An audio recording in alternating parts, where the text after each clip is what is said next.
There's a storm 310 miles south-southeast of New York City. Winds around 85 miles per hour, moving north-northwest at 20. That will put it south of Long Island tonight around 8 o'clock.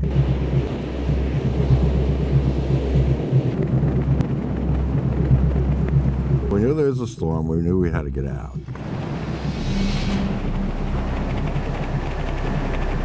We started moving things and the water just started coming in. And then we just put everything in the car and we left.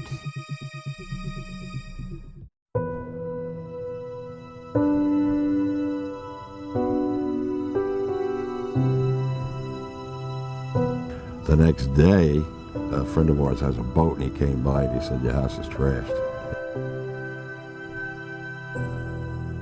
The water was up to the bottom of the windowsills in the house.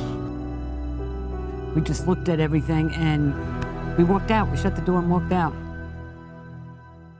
We were very fortunate to have so many volunteers.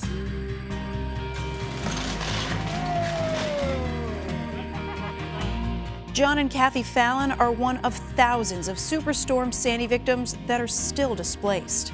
2 years have passed, and finally, with the help of a community of volunteers, the Fallons are rebuilding and close to returning home.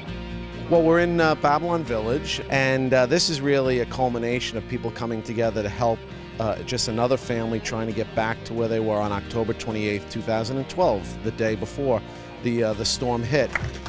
I too would like to thank Rebuilding Together, the Red Cross, Optimum, other corporate sponsors, St. Vincent de Paul, for helping the Fallons, one family. That's the way we're rebuilding from Sandy, one house at a time, one family at a time. I know a lot of people hear of the phrase compassion fatigue after a disaster. Well, here we are 2 years later, people still out of their homes like the Fallons, and yet we have many, many volunteers working here today to make sure that they're back in the house as it was before the storm. Thanks to Cablevision's Employee Volunteer Program, 14 Cablevision employees were able to take time from their regular workday and join people from all over the island to volunteer alongside Scripps Network's HGTV, Rebuilding Together, and Optimum Community.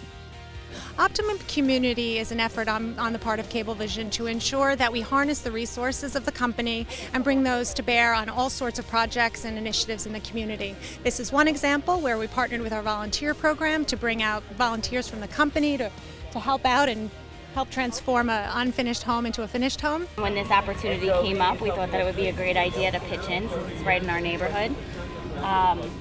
I'm the manager of the Lindenhurst Optimum store, so I'm very close to this area. So we thought it was a really great opportunity. I feel like it's my obligation to come in and help out because I have my home and I definitely know how it feels not to be in a home, so I definitely want to come and help out. Oh, well, finishing up, there's some internal and external work that they're going to be working on, and the more people we have, the quicker it gets done. So, the name of the game today is hard work. So put on a sweatshirt and let's start painting.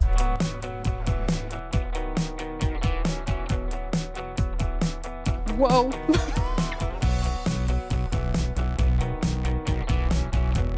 Fallon's home is looking great, but there are so many communities where there is still much to be done. People would be surprised at how many people are still out of their homes. And right after Superstorm Sandy hit, we had an outpouring of support from people no matter where they live. And now it's kind of more centralized to just a south of Montauk Highway or South America Road problem. And unless you come down here, you don't realize how bad the devastation was and still is. We probably have 50-plus homes that are not even near this spot yet. And we can't forget those people. Oh, there's still plenty of work going on, and we continue that work to go into 2015. With the 2 grants that we gave these organizations, that's just 2 of a dozen or so that we've given out here on the island, and still making a tremendous impact for Long Islanders in need. If there's one good thing that came out of this disaster was the fact that all these groups came together. Volunteerism is the root and the strength of our communities. We're so grateful as local officials for the volunteers who've come together, who've stayed together, and who've really worked hand in hand with us to get families back in order. I don't know where we'd be without them. If we didn't have these volunteers, I don't know where we'd be. I have no words. I mean, they're just all wonderful people, each and every one of them. Each and every one of them. So I say thank you to all of them.